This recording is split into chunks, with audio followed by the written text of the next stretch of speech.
بسم اللہ الرحمن الرحیم۔ السلام علیکم۔ آج کل بدعقیدہ لوگ بات کرتے ہیں کہ حضور اکرم صلی اللہ علیہ وسلم کے پاس کوئی اختیار نہیں ہے۔ اس طرح کے لوگوں کو پہلے تو میں یہ بات کرنا چاہوں گا کہ تم بات کرتے ہو حضور کے بارے میں، حضور کے فضائل کے بارے میں، ان کے اختیارات کے بارے میں۔ تم تب تک ان کے اختیارات، ان کے فضائل کے بارے میں نہیں جان سکتے جب تک تمہارا دل صاف نہ ہو۔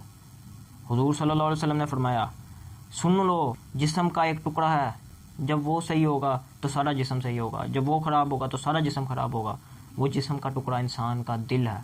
ہاں، پہلے اپنے دل کو صاف رکھو، پھر تمہیں پتہ چلے گا کہ حضور کے فضائل کیا ہیں، حضور کے کمالات کیا ہیں، اور حضور اکرم صلی اللہ علیہ وسلم کے اختیارات کتنے اختیارات تھے، بے شمار اختیارات تھے۔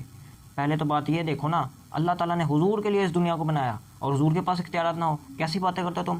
اور اگر دلیلیں چاہیے تو سنو، اللہ کے نبی صلی اللہ علیہ وسلم طائف کی طرف ہجرت فرمائی۔ طائف تو حضور نے انہوں نے دعوت دیتی، ادھر دے بادشاہ نے دعوت نہ قبول کی تے بدماش تے ادھر دے پھرے ادھر دے بدماش لوگوں حضور دے پیچھے لاتا تے انہوں نے حضور تے پتھراؤ کیتا، اور اس طرح پتھراؤ کیا کہ حضور صلی اللہ علیہ وسلم کے پاؤں، حضور کے جوتے مبارک خون سے بھر گئے، اس طرح لہولہان ہو گئے۔ حضور غم میں چل رہے تھے، سر جھکائے چل رہے تھے کہ حضور صلی اللہ علیہ وسلم نے سر اٹھایا تو دیکھا کہ ایک بادل نے حضور کے اوپر سایہ کیا ہوا، اور ادھر سے حضرت جبرائیل فرما رہے ہیں کہ اے اللہ کے نبی، اللہ نے آپ کی قوم کا جواب سن لیا، اب پہاڑوں کا فرشتہ آپ کی خدمت میں حاضر ہے۔ پہاڑوں کے فرشتے نے کہا، حضور آپ حکم فرمائیں، میں دونوں پہاڑوں کو ان کے اوپر الٹا دوں اور ان کو ملیا میٹ کر کے تباہ کر دوں۔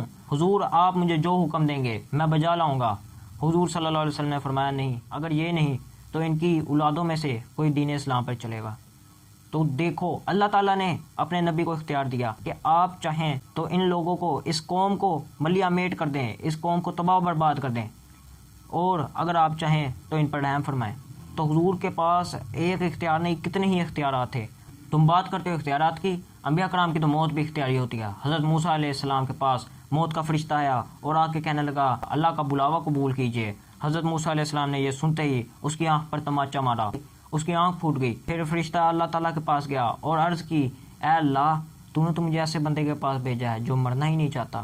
اس نے یہ بات سن کر میری آنکھ پر تماچا مارا اور میری آنکھ پھوڑ دی۔ اللہ تعالیٰ نے ملک الموت کو ان کی آنکھ واپس لوٹا دی۔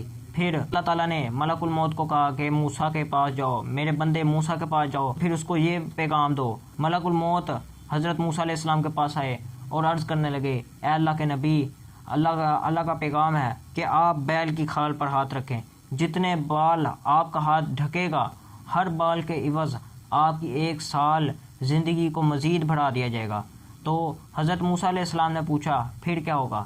جواب دیا، پھر آپ وفات فرما جائیں گے۔ پھر حضرت موسیٰ علیہ السلام نے فرمایا، پھر اب بھی میری روح قبض کر لو۔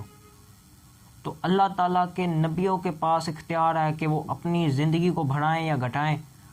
جو اختیار کسی انسان کے پاس نہیں، وہ اختیارات انبیاء کرام علیہ السلام کے پاس ہے۔ اور تم باتیں کرتے ہو حضور کے پاس اختیارات نہیں۔ یہ اپنی سوچوں کو درست کرو، اپنے عقائد کو درست کرو۔ اللہ تعالیٰ جو کچھ سنا اس کو سمجھنے کی توفیق عطا فرمائے اور اپنے عقائد کو درست رکھنے کی توفیق عطا فرمائے۔ آمین بجائے خاتم النبیین صلی اللہ علیہ وسلم۔